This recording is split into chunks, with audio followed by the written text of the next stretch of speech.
आज चाहिँ हामी सबैजना साथीहरू चाहिँ बिदामा सर्ट हाइकिङ जाँदैछौँ। हुन त यस्तो हाइकिङ गाउँमा हुँदा कति गयो नि होइन। त्यही भएर यसो हिँडेर जाने बाटोलाई चाहिँ हाइकिङ भन्दो रहेछ कि। अनि यसो जमाना अनुसार त चल्नु पऱ्यो नि होइन। अनि हामी गाडी चढ्यौँ है जोरपाटीबाट। त्यस पछाडि यहाँ हेर्नु न मेरो साथीले चाहिँ मलाई देखिरहेछ नि भन्दै हुनुहुन्छ। देखिरहेको तर हेर्नु आफूलाई चाहिँ निकाल्नै जानिनँ कि मैले।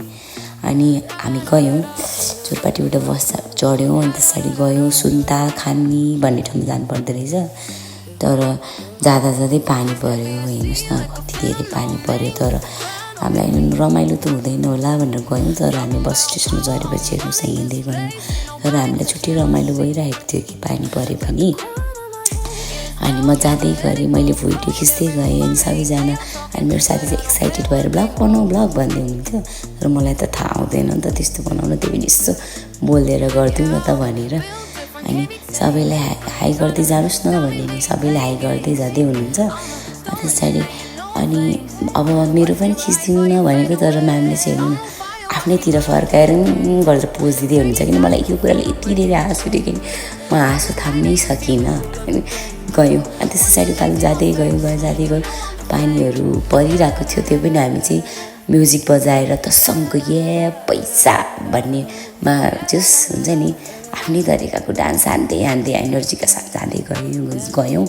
अन्त चाहिँ पानी पनि परिरहेको थियो। तर हामीलाई छुट्टै किसिमको रमाइलो चाहिँ भइरहेको थियो कि अब भाइब्स मिल्नु पर्दो रहेछ कि हामी यत्तिकै डान्स गरिरहेछौँ।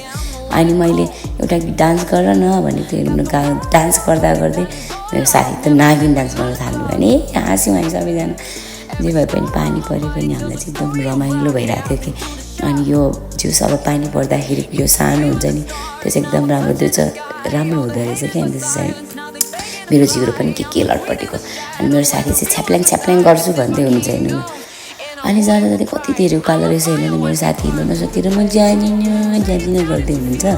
अनि एक त हामीले टिकटक पनि बनाउने भनेको थियो। त्यही पनि उहाँलाई चाहिँ साँच्चीकै हिँड्न नसक्नु भएको क्या। दुईजनाले तान्दै हुन्छ बल्ल झर्ना भएको ठाउँमा त पुग्यो। साथी मैले त भन्नै बिर्सेँ हामी कहाँ जाने भनेर हामी तारे भिर गएको के साथीहरू मैले भन्नै बिर्सेछु। अनि हामी गयौँ उकालोमा जस रमाइलो भयो। अनि हामी गएर खाजासाजा खाएपछि हामी डान्स गऱ्यौँ। खाजाको चाहिँ फोटै खिच्न बिर्सेछौँ क्या हामी। त्यही पनि केही छैन। अनि हामी जस डान्स गऱ्यौँ एकछिन। अनि त्यस पछाडि हामी चाहिँ झर्नामा नुहाउन जाने भनेको थियौँ। वेदरले चाहिँ साथ नदिएकै हो। तर हामी गयौँ डान्स गर्दै एकछिन डान्स गऱ्यौँ।